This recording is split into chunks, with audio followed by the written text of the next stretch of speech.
Dahil sa pambihirang pagkakataon na ito, feeling ko na sa ibang bansa na kami ng aking pamilya. Another day, another story to share. Sa wakas nga, after 1 week ay natuloy din ang aming pamilya sa gala na matagal na naming plinano. Buti na lang talaga na paglabas namin ng bahay ay meron agad jeep kaya nakasakay kami agad. Eto nga si Via ay ayaw na magpakandong sa amin. Ang gusto niya ay nakaupo na din siya sa upuan. After 20 minutes ng biyahe ng jeep mula sa amin ay narito na kami sa kalye malapit sa Burnham. Dito na nga kami nag-antay ng taxi para papunta ng Camp John Hay. Sa dami nga ng tao ngayon dito sa Baguio kaya nahirapan kami makasakay ng taxi. At dahil nga medyo merong pag-ulan ay nagpasilong muna kami ni Via at yung asawa ko na lang yung nag-antay para makatawag ng taxi. Mabuti na lang nga na itong si Via ay nasanay din talaga na laging nagbabiyahe. Kaya kapag ganitong meron kaming mga lakad ay go na go talaga siya. At sa wakas nga after ng mahabang oras ng pag-aantay ay nakasakay na rin kami ng taxi. Mabilis din lang nga yung biyahe kaya nakarating agad kami dito sa Christmas Village. At sa point nga na ito ay naglalakad na kami dito sa labas ng Christmas Village. 6 PM na nga ito, mabuti lang at napaaga din nga kami kaya hindi pa ganun kadami yung tao. Pagdating nga namin ay agad na rin kami tumuloy dito sa ticket booth para bayaran ng aming ticket. At para nga po sa mga gustong pumasyal dito, yung ticket nga po nila ay 170 per head. At sa mga kids naman na ages 4 to 12 ay 120. Since 1-year-old pa lang nga si Via, kaya free pa siya dito. Pumasok na din nga kami agad dahil excited na rin kaming iparanas kay Via yung mga ganito. Pero sa simula talaga ay laging naninibago si Via kaya halos ay ayaw niya pang pumasok dito. Pagpasok nga namin ay medyo marami na rin palang tao dito sa loob. At ayan na nga yung kanilang artificial snow na gustong gusto talaga namin iparanas kay Via. Pero dahil wala nang tao doon sa kanina naming dinaanan kaya naisipan muna namin bumalik dito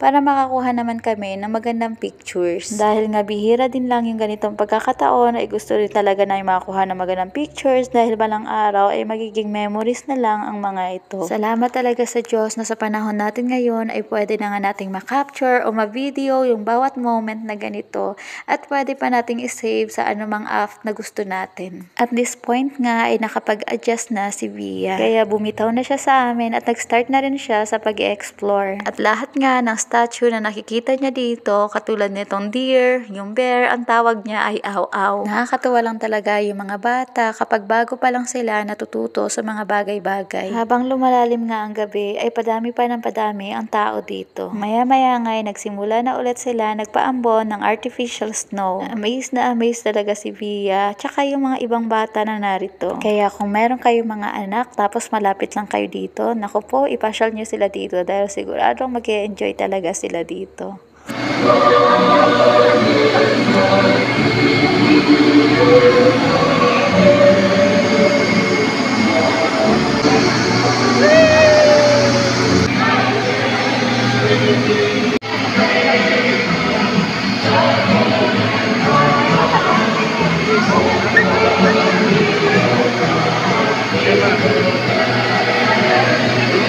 Kaya hinayaan mo na talaga namin si Via na makapag-touch ng mga gusto niyang i-touch dito as part na rin ng kanyang brain development. At kitang-kita ko rin talaga yung pagiging observant niya sa mga bagay-bagay. At sa mga ganito pagkakataon nga ay hinahayaan ko talaga siyang matutunan yung bawat texture through touching. At nag-enjoy naman talaga yung toddler sa mga bubbles. Pagkatapos nga ay nakaramdam na rin kami ng gutom kaya naghanap muna kami ng makain. At mabuti na lang marami rin nga merienda na pwedeng bilhin dito. Yung mga available nga pong merienda dito ay katulad nitong hotdog sandwich, tapos itong kay Via ay yung waffles, tapos yung sa akin naman ay kwek-kwek. At marami pang iba. Ito nga naman talagang si Via ay napaka-independent na kahit nga talaga sa pagkain niya at pag-inom ng tubig ay ayaw na magpatulong sa amin. Pagkatapos nga namin kumain ay umikot pa kami ng minsan pa para naman talagang masulit namin yung bawat area nitong Christmas Village. Sobrang nagpapasalamat talaga kami sa Panginoon sa blessing na ito at na-enjoy namin bilang isang pamilya yung mga ganitong moment. Nagpapasalamat din nga talaga ako sa asawa ko dahil nga merong tao na ginamit si Lord para bigyan siya ng blessing. Tapos naisip niya nga na i-date kami ni Via dito. Bilang isang pamilya nga kasi, ito rin talaga yung isang bagay na pinapahalagahan namin. Dahil sa totoo lang, ang laki talaga ng naitutulong ng mga ganitong activity sa aming pamilya. Lalo nga sa pag-build pa ng mas malalim na relationship. At dahil nga pauwi na din kami, kaya magpapaalam na rin ako sa inyo. Muli, ako nga si Mama Care ay lagi nagpapaalala to always care and share something with those people around you. Thank you for watching!